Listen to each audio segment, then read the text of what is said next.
Good afternoon बच्चों, कैसे हैं आप लोग? Very good afternoon. Good afternoon. तो कैसे हैं आप लोग और आपकी तैयारी कैसी चल रही है?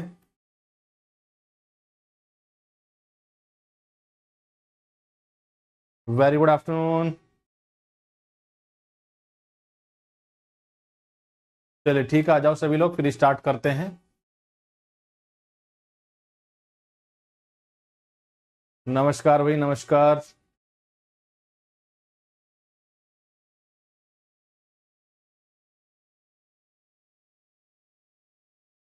ठीक है, बहुत अच्छे। बिल्कुल मेहनत करते रहो और खुश रहो और मन लगाकर पढ़ाई करो।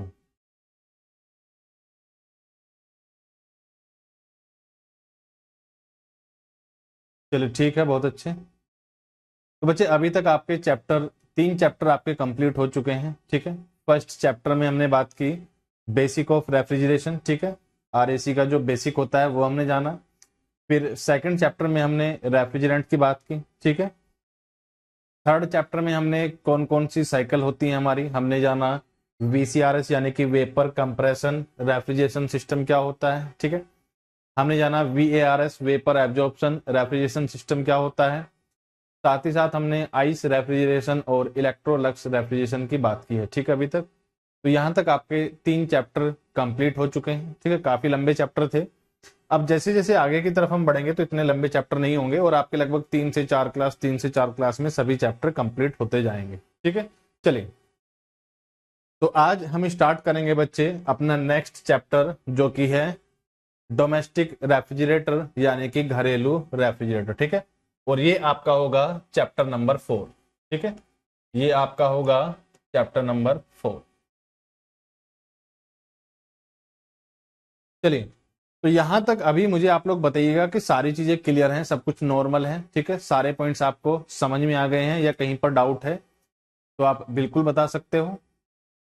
बाकी आज फिर हम स्टार्ट करेंगे चैप्टर नंबर 4 यानी कि डोमेस्टिक रेफ्रिजरेटर। ठीक है, डोमेस्टिक जिसे हिंदी में बोला जाता है घरेलू, और रेफ्रिजरेटर को हम लिखेंगे सिंपल रेफ्रिजरेटर ही, तो इसका नाम हो जाता है डोमेस्टिक रेफ्रिजरेटर यानी कि घरेलू रेफ्रिजरेटर। घरेलू समझ ही सकते हो। ठीक है, जो हमारे आम पर्पस के लिए, ठीक है, सामान्य कार्यों के लिए जो यूज होते हैं। ऐसा नहीं बोलेंगे कि सिर्फ जो घर में यूज होते हैं, जो हमारे सामान्य कार्यों के लिए रेफ्रिजरेटर यूज होते हैं या सिंपल जो घर में यूज होते हैं रेफ्रिजरेटर, ये आपके कहलाते हैं डोमेस्टिक रेफ्रिजरेटर। ठीक है, घरेलू रेफ्रिजरेटर। चलिए ठीक है, वेरी गुड। चलिए बहुत अच्छे। चलिए बच्चे, तो स्टार्ट करते हैं डोमेस्टिक रेफ्रिजरेटर यानी कि घरेलू रेफ्रिजरेटर।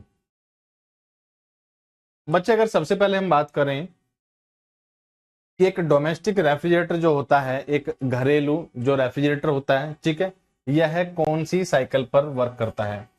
अगर मैं सिंपल आपसे पूछूं कि एक घरेलू रेफ्रिजरेटर जो होता है, ठीक है, एक डोमेस्टिक रेफ्रिजरेटर जो होता है, यह रेफ्रिजरेटर कौन सी साइकिल पर वर्क करता है। ठीक है, तो साइकिल हम देख चुके हैं कि कौन कौन सी साइकिल जनरली साइकिल यूज की जाती हैं। आपके वीसीआरएस की हम बात करते हैं, वीआरएस की हम बात करते हैं। बेसिकली जिसमें कंप्रेसर होता है उसे हम बोलते हैं मैकेनिकल रेफ्रिजरेशन। ठीक है, तो अगर हम डोमेस्टिक रेफ्रिजरेटर की बात करते हैं तो सिंपली आपका वेपर कंप्रेशन रेफ्रिजरेशन सिस्टम पर वर्क करता है, या सिंपली से हम बोलते हैं ये आपका मैकेनिकल रेफ्रिजरेशन पर वर्क करता है। ठीक है, या सिंपली से हम बोल सकते हैं ये आपका मैकेनिकल रेफ्रिजरेशन पर वर्क करता है। ये सिंपली आपका मैकेनिकल रेफ्रिजरेशन पर वर्क करता है। ठीक है, तो यहां तक की सारी कहानी बहुत आसान है और आप इसे कई कई बार सुन चुके हो, कई कई बार पढ़ चुके हो, तो यहां तक मैं समझता हूं कि आपको कोई भी दिक्कत नहीं होगी। ठीक है, चलिए। तो बच्चे आगे अगर हम बात करें डोमेस्टिक रेफ्रिजरेटर के, अगर लाइन डायग्राम की हम बात करेंगे तो ये होता है डोमेस्टिक रेफ्रिजरेटर का लाइन डायग्राम। ठीक है, अब इसके जो पार्ट्स होते हैं, ये पार्ट्स भी हम कई कई बार देख चुके हैं, लेकिन एक बार फिर से थोड़ा सा और समझ लेते हैं इनके बारे में। तो बच्चे ये आपको जो पार्ट दिख रहा है, ठीक है, ये आपको यहां पर दिख रहा है कंप्रेसर। ये जो पार्ट आपको यहाँ पर दिख रहा होगा, ये आपको दिख रहा है कंप्रेसर, ठीक है। कंप्रेसर को हिंदी में बोला जाता है संपीड़क, ठीक है, या सिंपली से कंप्रेसर भी लिख दिया जाता है। तो ये आपकी सक्शन लाइन है, ठीक है। इवेपोरेटर के बाद लगा हुआ है एक्यूमुलेटर। एक्यूमुलेटर क्या होता है इसकी हमें बात करनी है, क्योंकि ये नाम थोड़ा सा अलग सा है। तो एक्यूमुलेटर का डिस्कशन हम लोग बिल्कुल करेंगे यहाँ पर, ठीक है।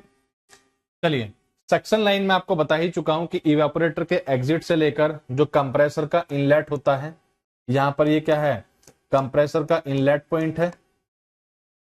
तो इवेपोरेटर के एग्जिट से लेकर कंप्रेसर के इनलेट पॉइंट तक, ठीक है, यानी कि ये जो लाइन आ रही है इसे हम बोलते हैं सक्शन लाइन, ठीक है। चलिए, फिर ये जो पॉइंट है ये कंप्रेसर का आउटलेट पॉइंट है, एग्जिट पॉइंट है, ठीक है। ये जो लाइन होती है इसे हम बोलते हैं डिस्चार्ज लाइन। इसके बाद यहां पर लगा हुआ है कंडेंसर। मैंने आपको दिखाया भी था कि जब रेफ्रिजरेटर को हम पीछे की तरफ से आप देखोगे, ठीक है, जो पुराने थे उनमें पीछे की तरफ से इस तरह से जाली दिखाई देती है, या आपके घर में जो एसी लगा होगा, जो एयर कंडीशनर लगा होगा, ठीक है, विंडो एसी में जब आप देखोगे पीछे जाकर तो इस तरह से एक जाली सी लगी होगी, जिसे कहते हैं हम कंडेंसर, ठीक है, संघनित्र। और कंडेंसर में क्या होता है, कंडेंसर में होता है संघनन यानी कि कंडेंसेशन, ठीक है। तो इस तरह से जाली लगी होती है, इसे कहा जाता है कंडेंसर, और इसे हिंदी में कहते हैं संघनित्र। इसे हिंदी में संघनित्र कहा जाता है। और कंडेंसर में क्या होता है, कंडेंसर में होता है कंडेंसेशन, और हिंदी में हम इसे बोलेंगे इसमें होता है संघनन, ठीक है। कंडेंसर में क्या होता है, कंडेंसर में होता है कंडेंसेशन।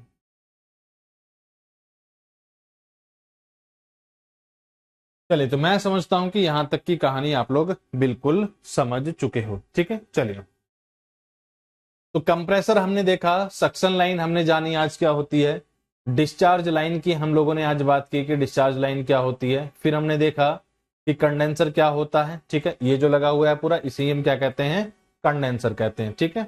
इसे ही क्या कहा जाता है, इसे ही कहा जाता है कंडेंसर। ये जो आपको दिख रहा है पूरा हिस्सा, ये हिस्सा जो आपको दिख रहा होगा इसे ही कहा जाता है कंडेंसर, ठीक है। इसे हम क्या कहते हैं, इसे ही कहते हैं कंडेंसर। चलिए, कंडेंसर के बाद फिर अगर हम बात करें तो आपका लगा होता है रिसीवर, ठीक है, ये लगा हुआ है रिसीवर। तो कंडेंसर के बाद लगा होता है रिसीवर, ठीक है। रिसीवर की हम बात पहले भी कर चुके हैं। रिसीवर के बाद फिर इस तरह से लगा होता है ड्रायर, और आज ड्रायर की भी हम बात करेंगे, या जब भी हमें टाइम मिलेगा। तो हमें बेसिकली एक्यूमुलेटर की एक तो बात करनी है अलग से, क्योंकि एक्यूमुलेटर के हम बारे में हमने अभी तक कुछ नहीं देखा है, ठीक है। ड्रायर की हमें बात करनी है, ठीक है। फिर होती है इसमें कैपिलरी ट्यूब। कैपिलरी ट्यूब को मैं अलग से आपको पढ़ाऊंगा जब हम थ्रोटलिंग डिवाइसेस की बात करेंगे या एक्सपेंशन डिवाइसेस की हम बात करेंगे, तब हम डिस्कशन करेंगे कैपिलरी ट्यूब का डिटेल में, ठीक है। जब हम लोग एक्सपेंशन डिवाइसेस या थ्रोटलिंग डिवाइसेस की डिटेल में बात करेंगे, ठीक है, या थ्रोटलिंग डिवाइसेस की डिटेल में बात करेंगे, तब हम जानेंगे कि कैपिलरी ट्यूब क्या होती है, ठीक है। तो ड्रायर के बाद फिर आती है आपकी कैपिलरी ट्यूब, और फिर आपका आता है इवेपोरेटर, ठीक है। इवेपोरेटर में आप समझते ही हो कि यहां पर जो एंटर करेगा रेफ्रिजरेंट, ये आपका लिक्विड फॉर्म में होगा, ठीक है, और वेपर फॉर्म में ये एग्जिट करता है, ठीक है। चलिए, तो इतनी सारी बातें हम अभी तक कर चुके हैं। इस डायग्राम में अगर कोई भी कंफ्यूजन है तो आप बिल्कुल पूछ सकते हो। बाकी एक एक पार्ट हम धीरे धीरे समझेंगे, ठीक है। और अपना जो डोमेस्टिक रेफ्रिजरेटर होता है इसके भी एक एक पार्ट को रिलेट करते हुए चलेंगे, और जानेंगे कि क्वेश्चन इसमें किस तरह से पूछे जाते हैं, ठीक है। मेन हमारा जो फोकस रहेगा वो हमें यहाँ पर देखना होगा कि एग्जामिनर क्वेश्चन किस किस पार्ट से पूछता है और किस पार्ट पर उसका फोकस ज्यादा रहता है, ठीक है, यानी कि वो किसको सिस्टम मानकर चलता है। सराउंडिंग बहुत सारी है, हमारे जो एग्जाम के लिए इंपॉर्टेंट है वो हमारा सिस्टम है, इसके अलावा क्या है, सराउंडिंग है, ठीक है।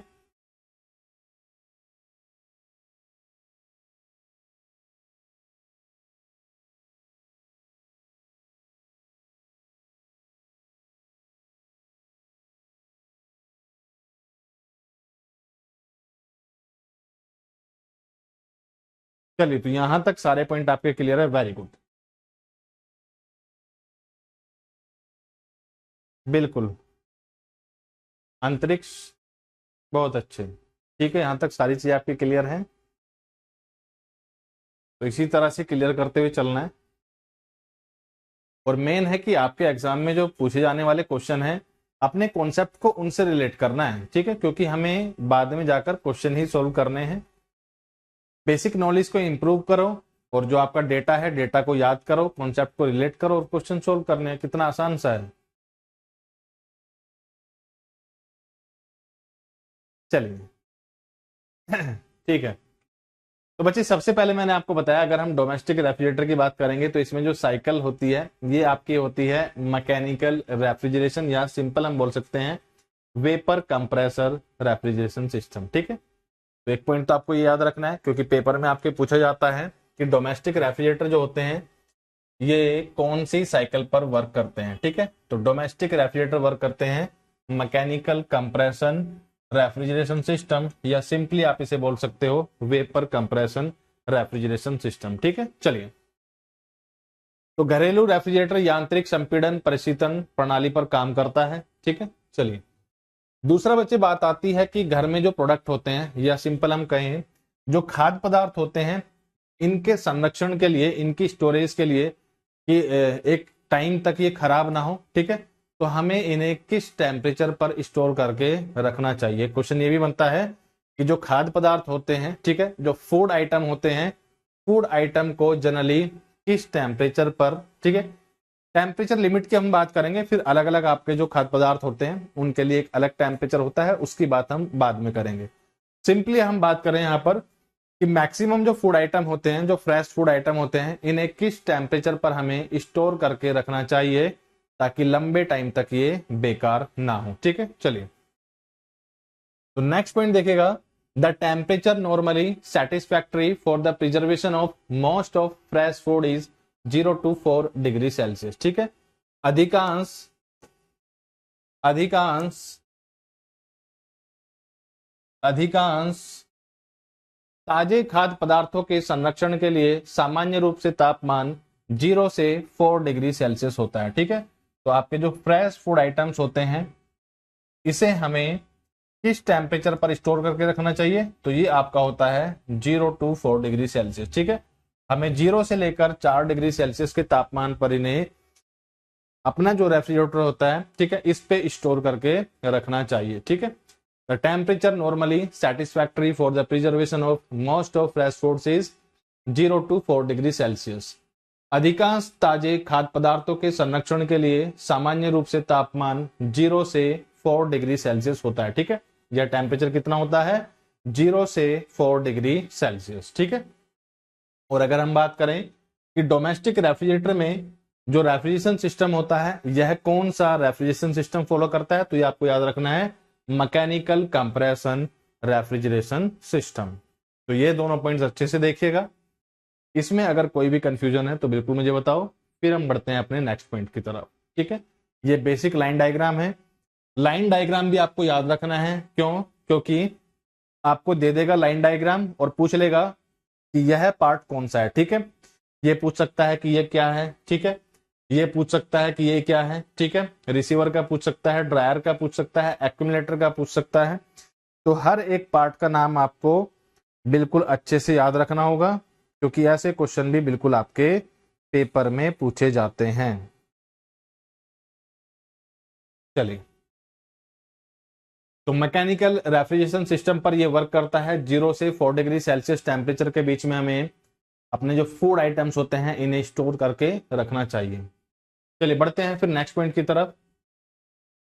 तो बच्चे अभी तक कंप्रेसर की सारी कहानी हम लोग समझ चुके हैं, ठीक है। तो मुझे नहीं लगता कि इसमें आपका ऐसा कोई खास डाउट होगा, लेकिन और भी कुछ चीजें हैं आपको जो याद रखनी है। वैसे कंप्रेसर में आपका एक अलग से ही पूरा टॉपिक कराऊंगा, आपका जो एक टॉपिक होगा पूरा अलग से, ये क्या होगा, कंप्रेसर। तो कंप्रेसर एक आपका अलग से पूरा चैप्टर होगा, ठीक है। तो वो चैप्टर जब शुरू होगा होता रहेगा, लेकिन हम सिंपली अभी जान लेते हैं कि हमारे घर में जो डोमेस्टिक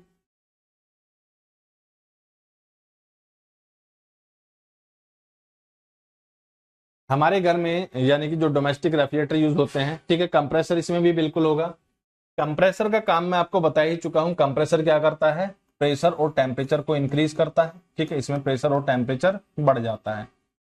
तो ये सारी बातें हो चुकी हैं। अब बात आती है कि डोमेस्टिक रेफ्रिजरेटर में किस टाइप का कंप्रेसर इस्तेमाल होता है। तो कंप्रेसर हमारे अलग अलग प्रकार के होते हैं। रेसिप्रोकेटिंग कंप्रेसर हमारा होता है, डोमेस्टिक कंप्रेसर हमारा होता है, रेसिप्रोकेटिंग कंप्रेसर होता है, रोटरी कंप्रेसर होता है, ठीक है। लेकिन हमें यहाँ पर जानना है कि घर में जो रेफ्रिजरेटर यूज होते हैं इसमें कौन सा कंप्रेसर इस्तेमाल किया जाता है, ठीक है। तो याद रखिएगा, अगर हम कंप्रेसर की बात करेंगे डोमेस्टिक पर्पज के लिए तो ये आपका होता है रोटरी टाइप कंप्रेसर, ठीक है। ये आपका रोटरी टाइप कंप्रेसर होगा, ठीक है। चलिए, तो बच्चे जो आपके रोटरी टाइप कंप्रेसर होते हैं ये जनरली जो रेफ्रिजरेंट के लिए यूज किए जाते हैं ये R21 और R114, ठीक है, इन रेफ्रिजरेंट्स के लिए यूज किए जाते हैं। अगर हम बात करेंगे रोटरी टाइप कंप्रेसर की तो इनमें जो प्रेशराइज होता है ये तो कम होगा, ठीक है। यहां पर ये जो प्रेशर को इंक्रीज करेगा, ठीक है, प्रेशर राइज तो यहां पर कम होता है, ठीक है, प्रेशर राइज ज्यादा नहीं होता है। लेकिन अगर हम मास फ्लो रेट की बात करते हैं इनके थ्रू मास फ्लो रेट ज्यादा होता है। तो एक छोटी सी बात आपको ये याद रखनी है, ठीक है। अगर एग्जामिनर आपसे पूछता है कि डोमेस्टिक रेफ्रिजरेटर में कौन सा कंप्रेसर इस्तेमाल किया जाता है तो डोमेस्टिक रेफ्रिजरेटर में रोटरी टाइप कंप्रेसर इस्तेमाल किए जाते हैं, ठीक है। रोटरी टाइप कंप्रेसर की अगर हम बात करेंगे तो यहाँ पर प्रेशराइज ज्यादा नहीं होता है, लेकिन इनके थ्रू जो मास फ्लो रेट होता है, ठीक है, ये ज्यादा रहेगा। रोटरी कंप्रेसर की अगर और हम बात करें तो इनके लिए जो अच्छे रेफ्रिजरेंट होते हैं ये R21 और R114, ठीक है, इन रेफ्रिजरेंट के लिए ये ज्यादातर यूज किए जाते हैं, ठीक है। तो उपयोग किया गया कंप्रेसर रोटरी प्रकार का है। अगर हम रोटरी कंप्रेसर की बात करें तो रोटरी कंप्रेसर पंपिंग रेफ्रिजरेंट के लिए उपयुक्त है, ठीक है। मध्यम या निम्न संघनन दबाव जैसे R21 और R114, ठीक है, ये मुख्य रूप से घरेलू रेफ्रिजरेटर में उपयोग किया जाता है, ठीक है। चलिए, तो यहां तक एक बार आइएगा। कंप्रेसर जो हम यूज करते हैं ये क्वेश्चन आपका पूछा भी गया है कि कंप्रेसर जो यूज किए जाते हैं डोमेस्टिक रेफ्रिजरेटर में ये कौन से होते हैं, ठीक है। तो आपको याद रखना है ये आपके होते हैं रोटरी टाइप कंप्रेसर। चलिए, बहुत अच्छे। बाकी कंप्रेसर एक पूरा चैप्टर हम लोग को पढ़ना है, ठीक है। चलिए, वेरी गुड। ठीक है बच्चे, फिर बढ़ते हैं नेक्स्ट पॉइंट की तरफ। तो बच्चे अगर हम बात करें जो डोमेस्टिक रेफ्रिजरेटर होते हैं इनकी कैपेसिटी जो होती है, ठीक है, ये जनरली मेजर की जाती है लीटर में, ठीक है। जब आप कोई रेफ्रिजरेटर खरीदने जाओगे मार्केट में, ठीक है, तो आप बेसिकली उसे खरीदोगे अकॉर्डिंग टू हिज कैपेसिटी, ठीक है, और ये मेजर होती है लीटर में, ठीक है। चलिए अब देखिएगा, तो ये डिपेंड करती है साइज ऑफ फैमिली क्या है, ठीक है। तो अगर एक है मेंबर, ठीक है, तो 200 to 230 लीटर, ठीक है, ये काफी होगा। दो हैं तो 260 लीटर, तीन है 290, चार हैं 300, पांच है 350, सिक्स है 400, ठीक है। तो आपको याद रखना है कि ये कैपेसिटी जो मेजर होती है ये लीटर में होती है, ठीक है। रेफ्रिजरेटर की कैपेसिटी जो होती है ये लीटर में मेजर होती है। दूसरा आपको याद रखना है, ठीक है, साइज ऑफ फैमिली क्या है, ठीक है। साइज ऑफ फैमिली के अकॉर्डिंग ये वेरिएशन होता रहेगा। एक के लिए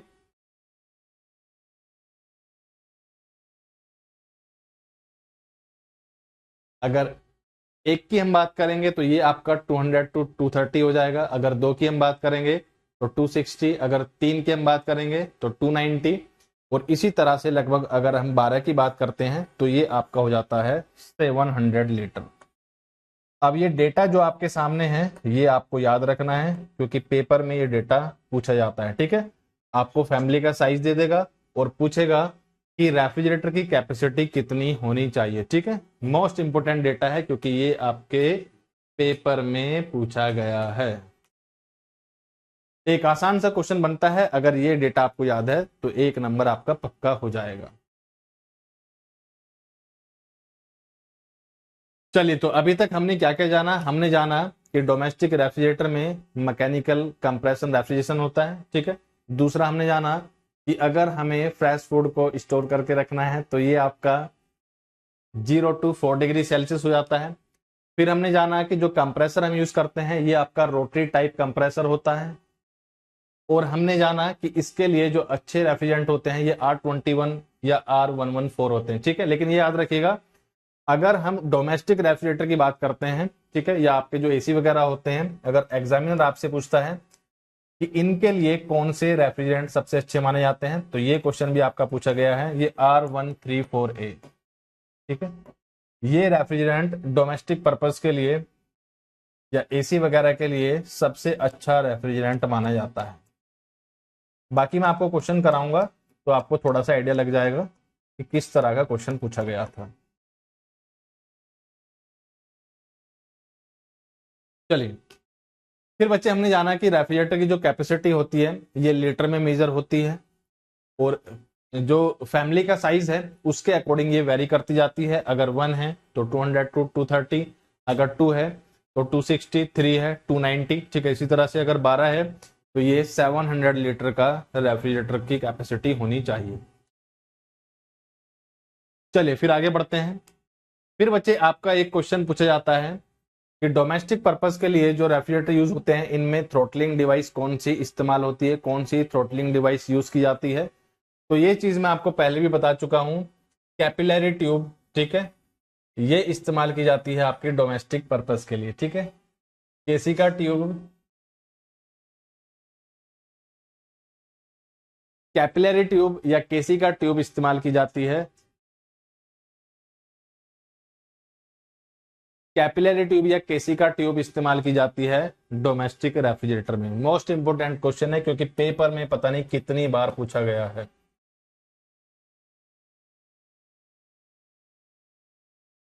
ये समझ लो कि आपकी डेली जो क्लास होती है, एक क्लास लगभग 50 से 60 क्वेश्चन तैयार करा देती है। बस चीजों को आपको ध्यान से सुनना है, समझना है और पेपर में टिक करके आना है। बाकी ऐसा नहीं है कि सारा ही पेपर मिल जाएगा, लगभग मैं कहूंगा कि लगभग अप टू 80% तक पेपर में क्वेश्चन आपको दिखेंगे, और आपकी जो मेहनत होती है लगभग 10 से 15% की होती है, ठीक है।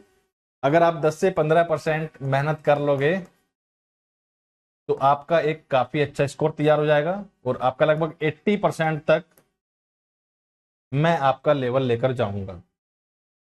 90% या 100% नहीं कह सकता हूं। इसका रीजन यह है कि इतना टाइम हम लोगों को नहीं मिलेगा, ना आप इतनी लंबी लाइव क्लास ले पाओगे कि पूरा साल भर आपका सिलेबस चल रहा है, मैं खींचे पड़ा हूं, आप पढ़ रहे हो, ठीक है, पढ़ते जा रहे हो पढ़ते जा रहे हो। तो 90% 100% भी हो सकता है, लेकिन उसके लिए फिर टाइम बहुत चाहिए होगा। जो सिलेबस आपका लगभग 150 घंटे या 200 घंटे या 250 घंटे में पूरा होने वाला है, अगर आप मुझे लगभग 600 घंटे दो तो मैं पूरा पेपर आपको नोट से ही क्लियर करा दूंगा। चलिए, तो यहां तक एक बार आ जाओ, फिर बढ़ते हैं नेक्स्ट पॉइंट की तरफ।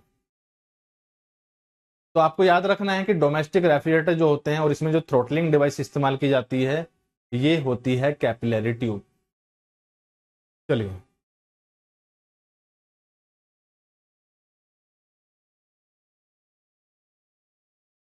तो यहां तक सभी लोग आ जाओ, फिर बढ़ते हैं अपने नेक्स्ट पॉइंट की तरफ जो है ड्रायर। तो सबसे पहले जो लाइन डायग्राम मैंने आपको दिखाया था डोमेस्टिक रेफ्रिजरेटर का, तो इसमें मुझे बताओ कि जो ड्रायर लगा हुआ है ये किस किस के बीच में लगा हुआ है। ये क्या होता है? ड्रायर। ड्रायर भी आपका काफी इंपॉर्टेंट है। तो ड्रायर के बारे में हमें जो चीजें समझनी है सबसे पहले वो जान लेते हैं कि ड्रायर के लिए हमें क्या क्या समझना है। सबसे पहला बच्चे, ड्रायर के लिए हमें जानना होगा कि ड्रायर लगा कहां पर है, सबसे पहले इसकी पोजीशन कहां पर है। दूसरा हमें जानना है कि ड्रायर करता क्या है, और तीसरा हमें जानना है कि ड्रायर के प्रकार कितने होते हैं। तो तीन चीजें आपको यहां पर समझनी है ड्रायर के लिए। सबसे पहला, ड्रायर कहां पर लगा हुआ है। जैसे हमने देखा कि कंप्रेसर है, कंडेंसर है, तो हर एक जो कंपोनेंट होता है, हर एक जो पार्ट होता है उसके लगाए जाने की पोजीशन फिक्स होती है। ऐसा नहीं है कि आप इवेपोरेटर को यहां पर रख दो, कंडेंसर को इधर रख दो, ऐसा हम नहीं कर सकते हैं, ठीक है। हर एक कंपोनेंट के बाद दूसरा कंपोनेंट आता है, उनके जो पोजीशन होती है लगाए जाने की ये हमेशा फिक्स रहती है। तो ड्रायर के लिए सबसे पहले आपको समझना है कि ये कहां पर लगा हुआ है। इस डायग्राम को दिमाग में अच्छे से सेट कर लो। दूसरा आपको जानना है कि ड्रायर होता क्या है, और तीसरा आपको जानना है कि ड्रायर कितने प्रकार के होते हैं। अगर कोई बच्चा ये तीनों क्वेश्चन जानता है तो इनका आंसर मुझे बिल्कुल कर सकता है, बाकी मैं तो आपको बताऊंगा ही। कि ड्रायर कहाँ पर लगा होता है, ड्रायर करता क्या है, और ड्रायर कितने प्रकार के होते हैं। चलिए तो एक एक करके आंसर देना स्टार्ट करो, फिर बाकी हम लोग पढ़ेंगे डिटेल में ड्रायर क्या होता है।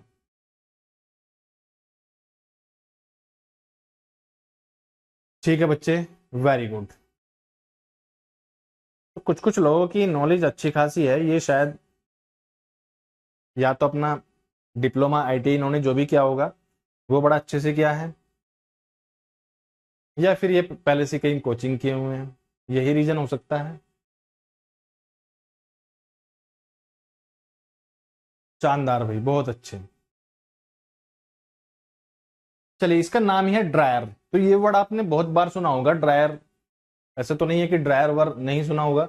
जो वर्ड इन्होंने उठाकर रखा है इसका एक अपने आप में मीनिंग है। जो वर्ड इन्होंने उठाकर रखा है इसका अपने आप में एक मीनिंग है, ठीक है, और जो इसका नाम है वही इसका काम हो जाएगा। तो ड्रायर, ड्राई करना, सुखाना, ठीक है, ऐसे वर्ड नहीं सुने आपने। Very good. तो बच्चे होता क्या है कि मॉइस्चर को यानी कि नमी को एलिमिनेट करने के लिए, नमी को हटाने के लिए हम इस्तेमाल करते हैं ड्रायर का। इस चीज को अच्छे से याद रखिएगा कि अगर कहीं इस लाइन में मॉइस्चर है, ठीक है, अगर कहीं इस लाइन में नमी है, तो इस नमी को हटाने के लिए, इस मॉइस्चर को हटाने के लिए हम इस्तेमाल करते हैं ड्रायर का। जैसे आपने देखा होगा ना कि जैसे शूज वगैरह आते हैं और भी बहुत सारे आइटम आते हैं, तो उसमें एक पैकेट टाइप का पड़ा होता है, तो वो क्या करते हैं, नमी को एब्जॉर्ब कर लेते हैं, ठीक है। क्या होता है, सिलिका जेल। Very good. ठीक है, तो नमी को एब्जॉर्ब करने के लिए, मॉइस्चर को हटाने के लिए हम क्या इस्तेमाल करते हैं, ड्रायर का इस्तेमाल भी किया जाता है इस पूरी साइकिल में, ठीक है। यानी कि डोमेस्टिक रेफ्रिजरेटर की जो साइकिल होती है, इस पूरी साइकिल में हम इस्तेमाल करते हैं ड्रायर का, मॉइस्चर और नमी को एब्जॉर्ब करने के लिए, इसे हटाने के लिए। चलिए, तो ध्यान से देखिएगा, हम पढ़ने वाले हैं ड्रायर। सबसे पहले ड्रायर लगा कहां पर होता है, तो a dryer is connected between the receiver and the evaporator. Receiver और इवेपोरेटर के बीच में लगा होता है।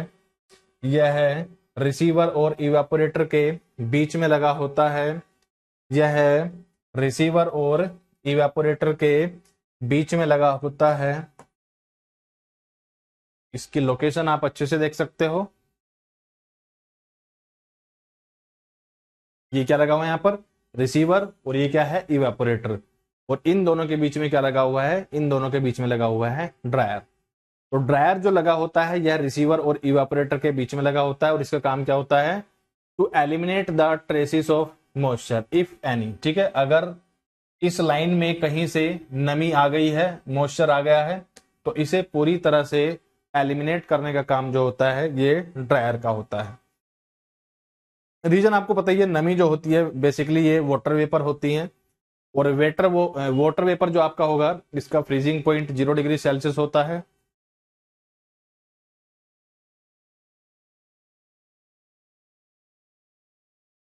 बच्चे नोट्स मैंने भेज दिए हैं, सेंड कर दिए हैं, लेकिन अगर मेरा कॉन्टेक्ट नंबर आपके पास है, ठीक है, मैंने भेज दिए हैं नोट्स, तो नोट्स आपको मिल जाएंगे। नोट्स आपको मिल जाएंगे, मैंने भेज दिए हैं। थोड़ा सा टाइम लगता है, देखिए होता क्या है कि ऐसा तो नहीं है कि कोई छोटी मोटी कोचिंग है या सिर्फ मेरा ही बैच चल रहा है। 25-30 बैच चलते हैं, तो उनके पास इतना काम होता है करने के लिए, तो वो थोड़ा सा टाइम लेते ही हैं अपना। जैसे ही उन्हें टाइम मिलेगा वो अपलोड करा देंगे। पहले तो वो चेक करते हैं नोट्स प्रॉपरली कि नोट्स में कहीं कुछ गड़बड़ तो नहीं है, तो पहले एक बार नोट्स चेक करेंगे, फिर जैसे ही उन्हें टाइम मिलेगा अपलोड करा देंगे। बाकी मैंने नोट्स भेज दिए, मैं आपकी भावनाओं को बिल्कुल समझ सकता हूँ, और मैं भी नहीं चाहता हूँ कि आपका टाइम बेकार हो।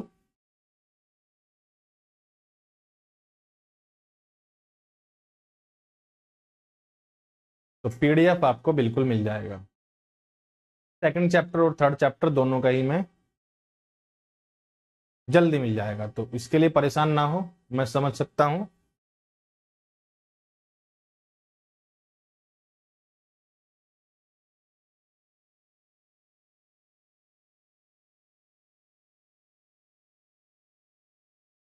ठीक है, और बताओ।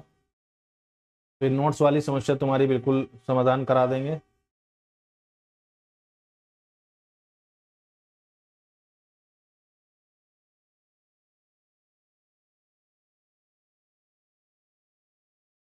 और बताओ रूपक जी, और क्या तुम्हारी सेवा कर सकते हैं हम लोग?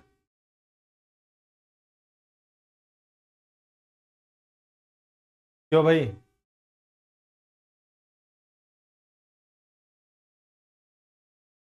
चलिए ठीक है।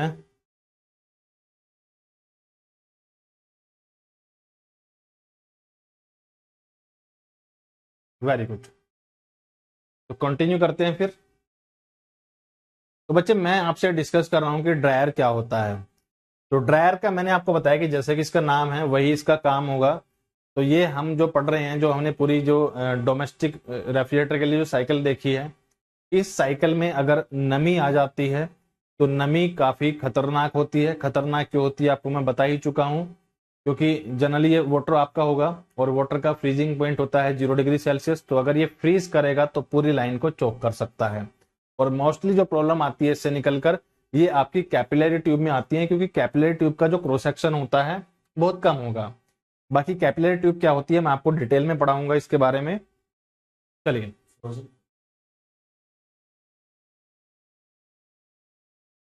ठीक है, अब आगे देखिएगा। तो सबसे पहला जो ड्रायर लगा होता है ये आपका रिसीवर और इवेपोरेटर के बीच में लगा होता है। ड्रायर करता क्या है? यह मॉइस्चर को एलिमिनेट करता है। ठीक है, होता क्या है, एक सिलेंड्रिकल सेल होती है और इसमें एब्जॉर्बेंट भरे होते हैं। ये आपको याद रखना है, ये क्वेश्चन पेपर में बहुत बार पूछा गया है। इसमें जो भरा होता है ये आपका सिलिका जेल SiO2 और कैल्शियम क्लोराइड, ये दोनों भरे होते हैं। तो ये आपको याद रखना है। लेकिन अधिकतर अगर आप ड्रायर की बात करोगे तो इसमें सिलिका जेल इस्तेमाल की जाती है। तो नमी के निशान, ठीक है, यानी कि अगर इस साइकिल में नमी आ गई है, नमी को हटाने के लिए हम इस्तेमाल करते हैं ड्रायर का। ड्रायर लगा होता है रिसीवर और इवेपोरेटर के बीच में।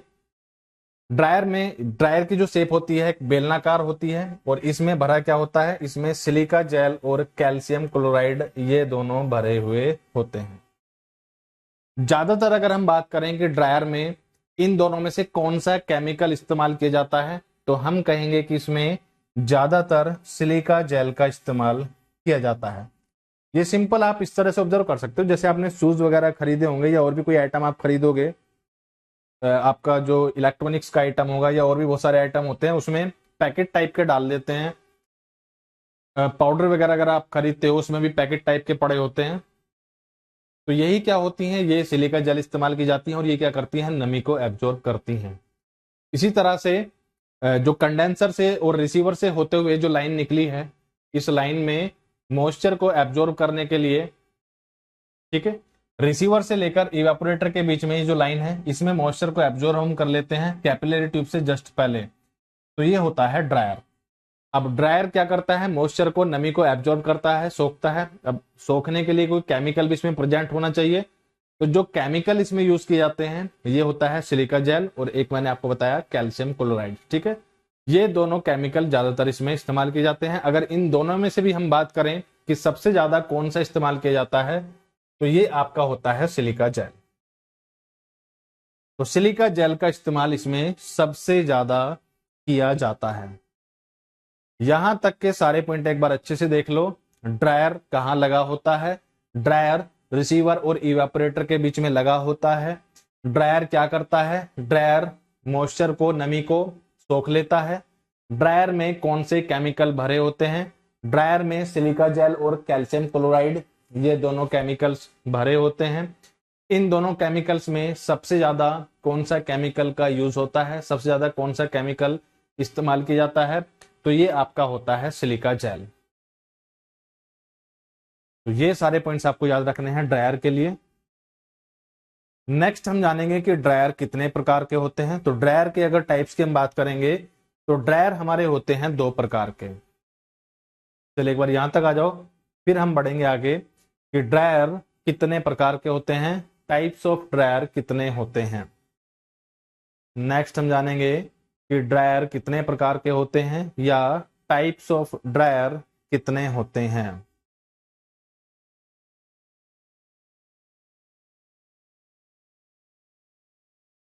चलिए, वेरी गुड।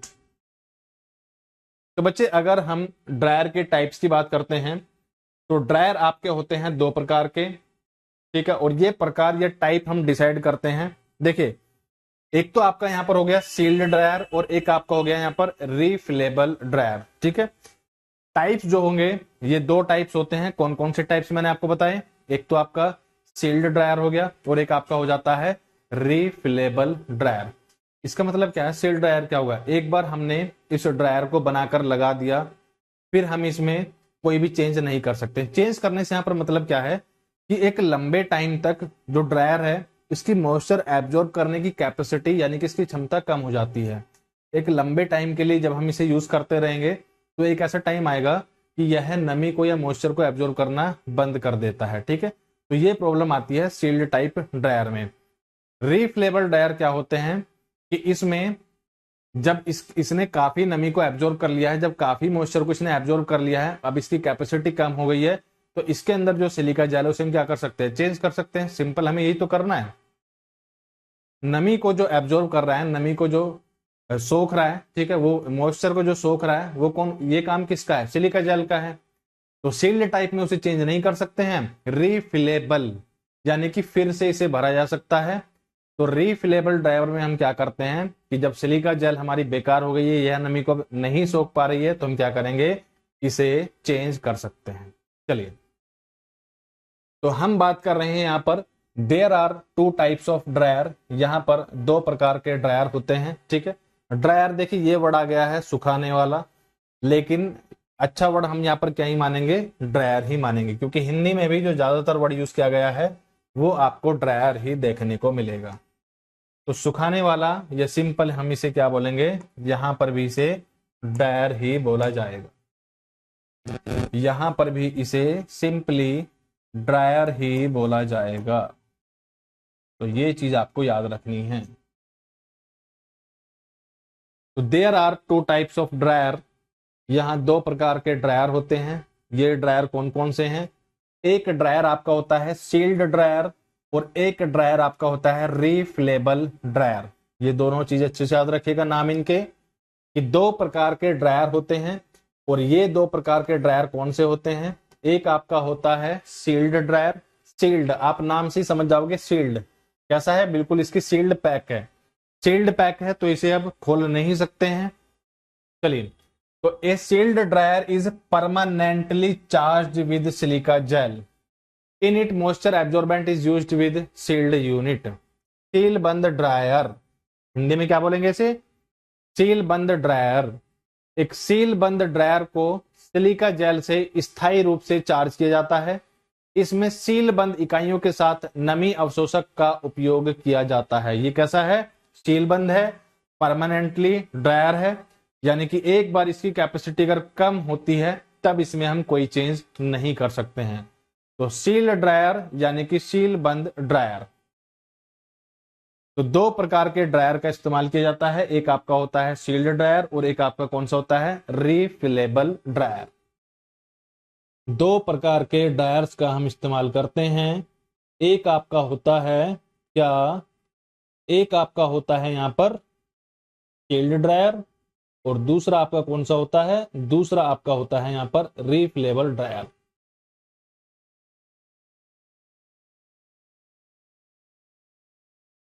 चलिए,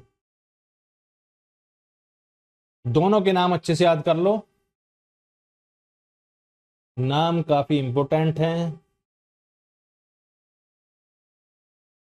वेरी गुड।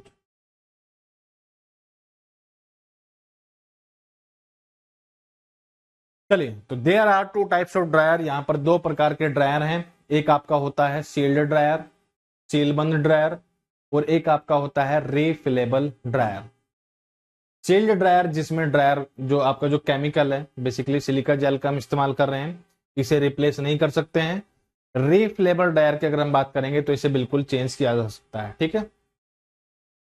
तो रीफिलेबल ड्रायर में क्या है? It is a cylindrical cell charge with some moisture absorbent such as silica gel which can be refilled when it loses it efficiency, ठीक है। तो इसमें जो सिलिका जेल है इसने अगर काम करना बंद कर दिया है, काम करना बंद करने से मतलब यहां पर है इसने मॉइस्चर को सोखना कम कर दिया है। तो इसे हम चेंज कर सकते हैं। रिफिल करने योग्य ड्रायर, यह एक बेलनाकार खोल है जो कुछ नमी अवशोषक जैसे सिलिका जेल से चार्ज किया जाता है। सिलिका जेल तो भाई दिमाग में बैठा लो, अगर आपसे पूछता है कि ड्रायर में क्या भरा जाता है तो सिंपल आप क्या बोलोगे, ड्रायर में सिलिका जेल भरी जाती है। सिलिका जेल से चार्ज किया जाता है जिसे इसकी दक्षता खो जाने पर फिर से भरा जा सकता है। अगर इसने नमी को सोखना बंद कर दिया है, मॉइस्चर को एब्जॉर्ब करना अगर इसने कम कर दिया है, तो इसे हम क्या कर सकते हैं, इसे फिर से हम नया सिलिका जेल इसमें भर सकते हैं। तो 2 टाइप्स ऑफ ड्रायर की हमने बात की, एक आपका हो गया सील्ड ड्रायर और एक आपका हो गया रीफिलेबल ड्रायर। चलिए फिर बच्चे नेक्स्ट हम यहां पर बढ़ते हैं कि अगर हम बात करें ड्रायर की, तो ड्रायर को किस तरह से स्पेसिफाई हम कर सकते हैं। ठीक है, जो हमें ड्रायर है, ठीक है, जो हम बात करें कि एक सिलेंड्रिकल वेसल है, एक सिलेंड्रिकल ट्यूब है। ये सिलेंड्रिकल वेसल या ट्यूब अगर हमें खरीदनी है या इसके बारे में हमें किसी को बताना है, तो क्या क्या इंफॉर्मेशन हमें देनी पड़ेगी। ठीक है, तो इसे हम बोलते हैं स्पेसिफिकेशन, विशिष्टीकरण। ठीक है, तो a dryer is specified by the following. A dryer is specified by the following, यानी कि अगर एक ड्रायर आपको खरीदना है या किसी को बताना है ड्रायर के बारे में कि भाई ये ड्रायर जाकर ले आओ, तो आपको क्या क्या चीजें उसके बारे में बतानी पड़ेगी कि आपको क्या खरीदना है। तो सबसे पहले आपको ड्रायर का साइज बताना होगा, और ये ड्रायर का साइज होता है क्यूबिक सेंटीमीटर्स में, क्योंकि हम एक सिलेंडर की बात कर रहे हैं और इस सिलेंडर की हमें क्या बतानी पड़ेगी, इसकी हमें वॉल्यूम बतानी पड़ेगी। तो सेंटीमीटर क्यूब में हमें इसका सबसे पहले साइज बताना पड़ेगा। A dryer is specified by the following. First one is the size in cubic centimeters और क्यूबिक इंचेस। घन सेंटीमीटर या घन इंच में इसका आकार हमें बताना पड़ेगा। दूसरा, इसकी जो फिटिंग है, ठीक है, फिटिंग के बारे में हमें बताना पड़ेगा। Size of the flare fitting at the inlet और आउटलेट, जिस पाइप पर इसकी फिटिंग की जानी है उसका साइज आपको बताना पड़ेगा। इनलेट या आउटलेट पर फ्लेयर फिटिंग का आकार, क्योंकि आपको इसे ट्यूब्स पर लगाना होगा, तो इसका साइज हमें पता होना चाहिए फिटिंग का कि क्या है। तीसरा, आपको बताना पड़ेगा the name of the chemical charge. इसमें जो केमिकल भरा गया है उसका नाम आपको बताना पड़ेगा। जैसे अभी हम यहां पर बात कर रहे हैं कि आपका क्या है, सिलिका जेल, सिलिका जेल बार बार बोल रहे हैं, तो जो केमिकल इसके अंदर भरा गया है इसका नाम आपको बताना पड़ेगा। ये हो जाता है third point, name of the chemical charge. इसके अंदर जो केमिकल भरा गया है इसका आपको नाम बताना पड़ेगा। अरे बोलो भाई, बताना पड़ेगा या नहीं पड़ेगा? बिल्कुल पड़ेगा। और फोर्थ पॉइंट यहां पर हो जाता है मेक ऑफ द ड्रायर, यानी कि ड्रायर के जो टाइप की हम बात कर रहे हैं अभी हमने जाना, एक आपका होता है शील्ड टाइप और एक आपका होता है रिफिलेबल टाइप। तो ये सारी चीजें आपको बतानी पड़ेगी अगर आपको क्या करना है, किसी ड्रायर को स्पेसिफाई करना है। फर्स्ट वन इज द, आपको इसका साइज बताना पड़ेगा, और ये साइज आपको क्यूबिक सेंटीमीटर में बताना पड़ेगा। आपको इसकी जो फिटिंग है इसके बारे में आपको बताना पड़ेगा। आपने इसमें जो केमिकल भरा है, जो रसायन इसमें भरा है, इसका नाम आपको बताना पड़ेगा। और ड्रायर का बनाना यानी कि मेक ऑफ द ड्रायर, इसके बारे में आपको बताना पड़ेगा। तो ये सारी इंफॉर्मेशन आपको देनी पड़ेंगी।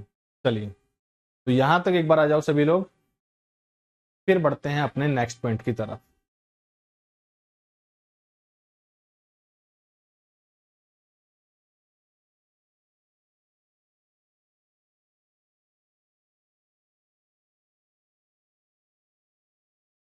वेरी गुड, बहुत अच्छे बच्चे। लास्ट में एक टॉपिक है, लंबा टॉपिक है, बस मैं छोटा सा इंट्रोडक्शन आपको देता हूं और फिर आज हमने जो भी देखा है उसे एक बार पूरा कवर कर लेते हैं। इंसुलेटिंग मटेरियल बाकी एक आपका लंबा टॉपिक है काफी, और इसमें टाइम लगेगा, तो आज तो पूरा नहीं हो पाएगा, तो डिटेल में फिर पूरा कल ही स्टार्ट करेंगे। लेकिन एक छोटा सा इंट्रोडक्शन मैं आपको करा देता हूं ताकि आप इसके बारे में थोड़ा सा पढ़कर रखें।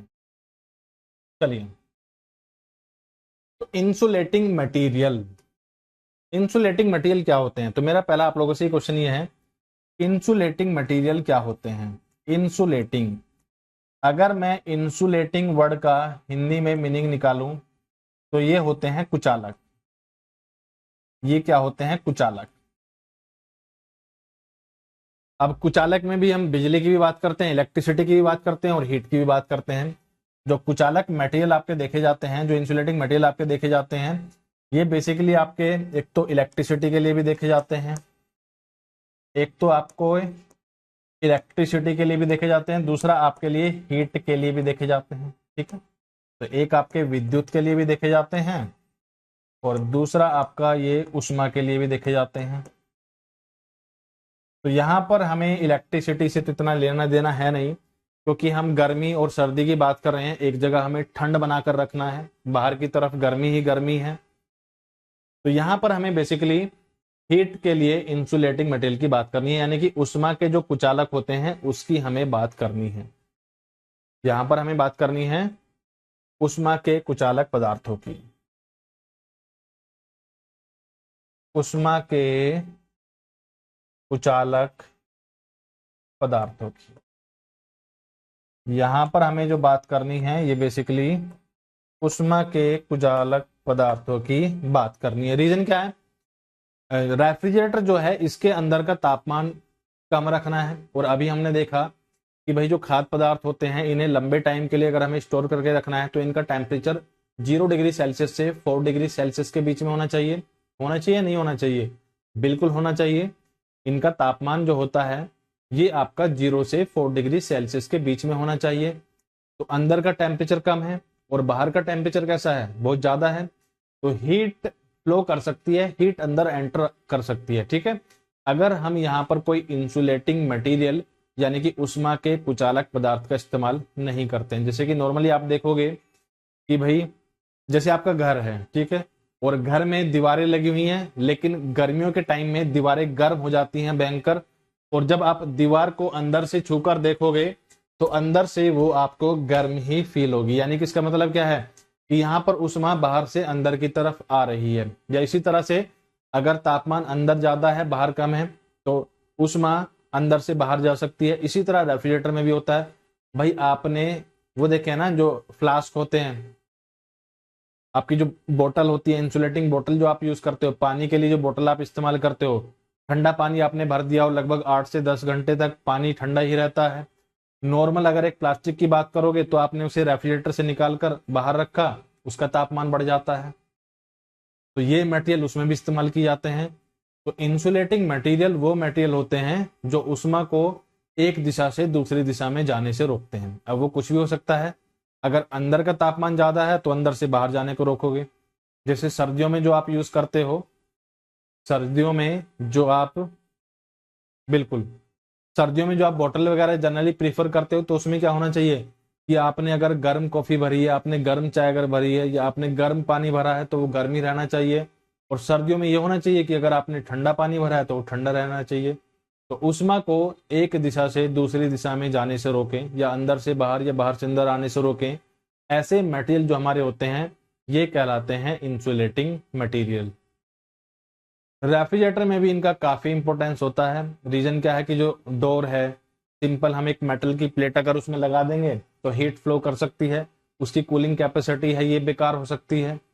तो अच्छी कूलिंग कैपेसिटी के लिए इफेक्टिवली वर्क करे, रेफ्रिजरेटर में भी क्या लगाए जाते हैं, इसमें भी लगाए जाते हैं इंसुलेटिंग मटेरियल। अब क्वेश्चन ये बनता है कि यहाँ पर कौन कौन से इंसुलेटिंग मटेरियल का हम इस्तेमाल कर सकते हैं। तो यहाँ पर हम इस्तेमाल कर सकते हैं कॉर्क का हम इस्तेमाल कर सकते हैं, वुड फाइबर का हम इस्तेमाल कर सकते हैं, ग्लास वूल का हम इस्तेमाल कर सकते हैं, कोरुगेटेड पेपर का हम इस्तेमाल कर सकते हैं। ठीक है, कॉर्क, लकड़ी के रेशे, ग्लास वूल या नालीदार कागज, तो इन सभी चीजों का इस्तेमाल कर सकते हैं एज ए इंसुलेटिंग मटेरियल। बाकी इंसुलेटिंग मटेरियल मैं डिटेल में कल आपको कराता हूं, ये अलग से ही चैप्टर है, लेकिन इस चैप्टर को ऐसा करते हैं कि यहीं पर कंप्लीट कर लेते हैं। ये आपका एक अलग से पूरा चैप्टर है, लेकिन कोशिश करूंगा कि मैं इस चैप्टर को ही पूरा उठाकर यहीं पर कंप्लीट कर देता हूं। ज्यादा बड़ा नहीं है, छोटा सा है, इंपॉर्टेंट है क्योंकि यहां से क्वेश्चन आपके काफी पूछे गए हैं। ठीक है, तो कल हम इसी के अंदर ही यानी कि चैप्टर 4 के अंदर ही एक और चैप्टर इंसुलेटिंग मटेरियल, इसका पूरा काम तमाम यहीं पर कर देंगे। तो आपको अभी बस इतना समझना है कि इंसुलेटिंग मटेरियल होते क्या हैं। ये होते हैं ऊष्मा के कुचालक, यानी कि इसके थ्रू ऊष्मा एक एंड से दूसरे एंड पर नहीं जा सकती है। जैसे सिंपल आप ले सकते हो, आपने एक लोहे की रोड को, एक लोहे के टुकड़े को गर्म किया, तो जैसे ही गर्म करोगे तो इस कॉर्नर से इस कॉर्नर पर हीट आ जाएगी, उष्मा जाएगी, ये आपको गर्म फील होगा। वहीं अगर आप एक लकड़ी की कोई रोड है, ठीक है, या प्लास्टिक का है या कोई पेन है या कुछ भी है, उसे गर्म करोगे तो दूसरे एंड पर आपको इतना गर्म फील नहीं होगा जितना आपको एक लोहे की छड़ को गर्म करने पर फील होगा। तो जिसकी थर्मल कंडक्टिविटी ज्यादा होती है वो होते हैं कंडक्टर, ठीक है, हीट कंडक्टर्स, और जिनकी कम होती है वो होते हैं हीट इंसुलेटर। चलिए, तो बाकी से पूरा कल एक बार डिटेल में समझेंगे, और कौन कौन से मटेरियल होते हैं, किस तरह से क्वेश्चन पूछे जाते हैं, सभी चीजों का हम यहाँ पर डिस्कशन करेंगे। तो चलिए एक बार देख लेते हैं हम लोग आज हमने क्या क्या देखा है और क्या क्या चीजें हमारे इंपॉर्टेंट हमारे काम की है, और पेपर में इनका क्वेश्चन किस तरह से पूछा जाता है वो हम करेंगे डिस्कस कल। चलिए, तो सबसे पहले बच्चे हमने देखा डोमेस्टिक रेफ्रिजरेटर जो लाइन डायग्राम होता है, इस तरह का लाइन डायग्राम है, और ये लाइन डायग्राम आपको पेपर के लिए सीधा याद रखना है। एक अलग सी चीज आज हमने देखी, ड्रायर, एक्यूमुलेटर भी हमें देखना है, एक्यूमुलेटर की भी पूरी बात करेंगे हम लोग, लेकिन आज हमने जो देखा है अलग से वो देखा है ड्रायर। ड्रायर आपका कहां पर लगा होता है, रिसीवर के और इवेपोरेटर के बीच में लगा होता है। इसी तरह से आज हमने जाना कंप्रेसर। कंप्रेसर जो इस्तेमाल हम करते हैं डोमेस्टिक रेफ्रिजरेटर में, ये जनरली रोटरी टाइप कंप्रेसर इस्तेमाल किए जाते हैं। रोटरी टाइप कंप्रेसर जो होते हैं ये प्रेशर तो कम बढ़ाते हैं, लेकिन इनके थ्रू जो मास बहता है, इनके थ्रू जो मास फ्लो रेट होता है ये ज्यादा होता है। चलिए, फिर बच्चे इसके बाद हमने बात की, ये कंप्रेसर आपका हो गया। Refrigeration capacity size of family के अकॉर्डिंग इस तरह से लीटर में वेरी करती है। Capillary tube as a throttling devices use की जाती है अगर हम विंडो एसी या डोमेस्टिक रेफ्रिजरेटर, ये सिंपल हमारे घर में जो रेफ्रिजरेटर लगे होते हैं उनकी बात करते हैं। ड्रायर रिसीवर और इवेपोरेटर के बीच में लगा होता है, और यह मॉइस्चर को एलिमिनेट करता है। इसके अंदर भरी हुई होती है, जनरली सबसे ज्यादा जो हम यूज करते हैं सिलिका जेल भरी हुई होती है। अगर इन्हें हम इसके टाइप की अगर हम बात करते हैं, ड्रायर के अगर हम टाइप की बात करते हैं, प्रकार की बात करते हैं, तो दो प्रकार के ड्रायर जनरली यूज किए जाते हैं। एक आपके होते हैं सील्ड और एक आपके होते हैं रीफिलेबल। तो जैसे कि इसका नाम है सील्ड, अब इसमें एक बार हमने सील्ड कर दिया है, तो अगर सिलिका जेल की मॉइस्चर एब्जॉर्ब करने की कैपेसिटी कम भी हो गई है तो हम इसमें कुछ नहीं कर सकते हैं, लेकिन रीफिलेबल में फिर से इसे भरा जा सकता है। अगर ड्रायर को स्पेसिफाई करने की हम बात करते हैं तो ये बेसिकली चार चीजों से स्पेसिफाई किया जाता है। सबसे पहला इसमें क्या है, इसका साइज हमें बताना पड़ता है क्यूबिक सेंटीमीटर में, ये हो गया फर्स्ट पॉइंट। दूसरा हमें बताना पड़ता है फिटिंग के बारे में। तीसरा हमें बताना पड़ता है कौन सा केमिकल है, और चौथा हमें बताना पड़ता है मेक ऑफ द ड्रायर। और लास्ट में हमारा जो टॉपिक है ये हमारा है इंसुलेटिंग मटेरियल। बाकी इंसुलेटिंग मटेरियल हम पढ़ेंगे कल डिटेल में। और यहां तक अगर किसी भी बच्चे का कोई भी डाउट है बिल्कुल मुझे बता सकता है, अदरवाइज आज की कहानी को हम करेंगे यहीं पर समाप्त। चलिए, तो यहां तक एक बार सभी लोग आ जाओ, किसी का अगर कोई भी डाउट है तो बिल्कुल आप डिस्कस कर सकते हो। बाकी आज की कहानी का करते हैं यहीं पर समापन, और मिलेंगे फिर कल इंसुलेटिंग मटेरियल के साथ। वेरी गुड, ठीक है, बहुत अच्छे। चलिए तो फिर इसका समापन करते हैं आज, और कल करते हैं मुलाकात विद इंसुलेटिंग मटेरियल।